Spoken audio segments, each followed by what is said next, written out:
했지. 안녕하십니까. 조조의 투자 한방입니다. 2024년 9월 9일 월요일, 오늘은 했지에 대해서 알아보겠습니다. 현재 시각 정오 시장 상황은 아주 나쁘지는 않습니다. 코스피 0.83% 하락한 2522, 코스닥 0.48% 상승한 709를 기록하고 있습니다. 장 초반 급락에서 양지수는 아래 꼬리를 단 양봉으로 힘을 내고 있습니다. 블랙먼데이를 걱정한 투자자들에게는 다행입니다. 역시 제약바이오주가 시장의 버팀목이 되고 있습니다. 유한양행을 제외한 HLB, 대봉LS 상승, 블루엠텍, 이엔셀 셀로메드 등이 일제히 상승하고 있습니다. 요즘처럼 불안한 시장에서는 해지를 해야 계좌에 들어있는 자금을 지킬 수가 있습니다.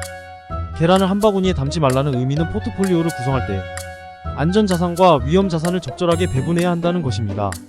주식, 채권, 금, 비트코인, 현금의 비중을 적절하게 구성하는 것이 해지의 출발입니다.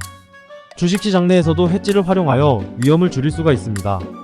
주말 유한양행 500만원, 코덱스 인버스 ETF 500만원 매수해서 오버나이트한 투자자는 인버스 ETF를 시초가에 매도해서 2.24% 수익 내고, 오늘 시세가 좋은 강원랜드에 투자해서 5% 수익을 올려서 유한양행 3% 하락에도 계좌에 돈은 줄지 않고 지켰습니다. 유한양행은 조만간 다시 상승 전환할 것입니다. 기술적 분석을 통한 단기 트레이딩 위주로 하시는 분이라면 이 리스크 관리와 해지는 필수라고 할 수 있습니다.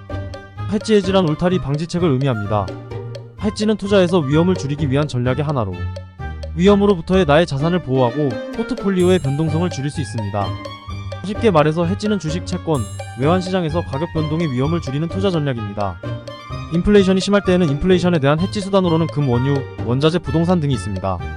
외환시장에서도 많이 사용합니다.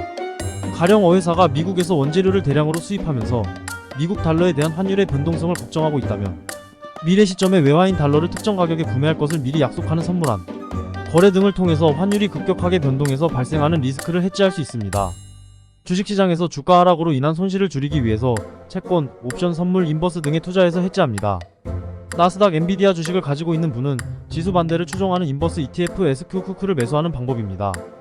해지 기법으로 가장 유명한 이야기로는 2008년 헤지펀드 매니저 존 폴스는 주택시장 붕괴와 그에 따른 금융위기를 예견해서 신용부도 스와프 CDS를 사용하여 서브프라임 모기지 증권을 상대로 베팅하였습니다.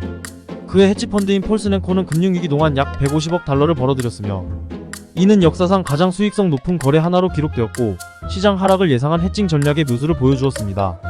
해지의 장점은 손실을 최소화하여 위험을 감소, 변동성을 줄여서 수익률을 안정화, 주가 하락에 대한 안전망으로 이익 보호, 장기 전략에 전념하여 전략적 유연성을 가질 수 있습니다. 반대로 해지의 단점은 해지 투자 시 비용 발생, 상승에 대한 제한적인 수익, 투자 실패 시 손실 확대, 복잡한 금융상품에 대한 이해가 필요합니다. 주식 투자는 항상 원금 손실의 위험이 있습니다. 해지는 이렇게 투자에 대한 위험을 최소화하고 보전하는 전략입니다.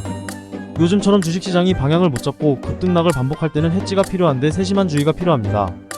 투자자가 1억 원의 주식을 보유하고 있다고 가정합니다. 만약 주식이 10% 하락하였다면 1천만 원의 평가 손실이 발생합니다. 이를 염려하여 해지하는 4가지 방법을 말씀드리자면 선물 매도, 콜옵션 매도, 풋옵션 매수, 인버스 ETF 매수 등이 있습니다. 이 중 주가가 일방적으로 하락한다면 선물 매도나 풋옵션 매수가 좋습니다. 주가가 기간 조정으로 횡보하면서 하락한다면 콜옵션 매도가 효과적입니다. 해지로 인한 수익은 하락 정도나 기간에 따라서 다르기 때문에 명확하게 계산하는 것이 쉽지 않지만, 지수 하락을 예상하고 선물 1계약을 매도하였다면 오늘 시세로 시초에 2.4%, 8포인트 하락하였을 때 매수하였다면 400만원 수익을 올릴 수 있습니다. 그러나 반대로 주가가 이만큼 올랐다면 똑같이 400만원 손실이 날 수 있어서 해지도 쉽지만은 않는 방법입니다. 가령 지난 금요일 밤 미국 나스닥이 큰 폭으로 하락을 예상하였을 경우에 쓰는 방법입니다. 옵션은 시간이 지남에 따라서 가치가 하락하기 때문에 콜옵션 매도가 매우 효과적입니다.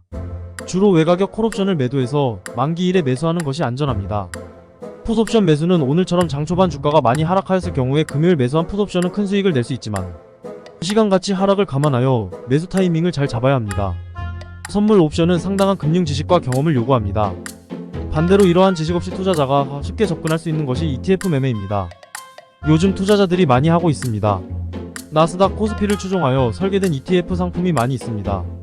좀 더 공격적인 투자자들은 레버리지 EX3X, 인버스 EX3X 상품 등을 매매합니다. 2배, 3배 ETF는 방향이 맞으면 큰 수익을 내지만 역으로 방향이 틀리면 그만큼 손실도 불어나니 주의해야 합니다.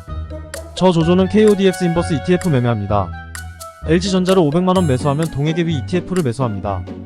포지션은 오래 끌지 않고 다음날 시초가에 대부분 청산합니다.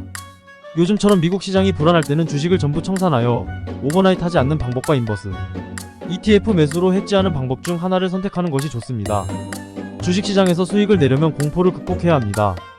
장 초반 2490일까지 밀린 지수가 회복하여 2530을 유지하고 있습니다. 경기 방어주인 음식료업, 의약품, 의료정밀, 운수장비, 전기가스업, 건설업 등이 소폭 상승하고 있습니다. 오늘도 성공 투자하십시오. 좋아요, 구독은 제게 힘이 됩니다. 조조의 투자 한방 조영무가 전해드렸습니다.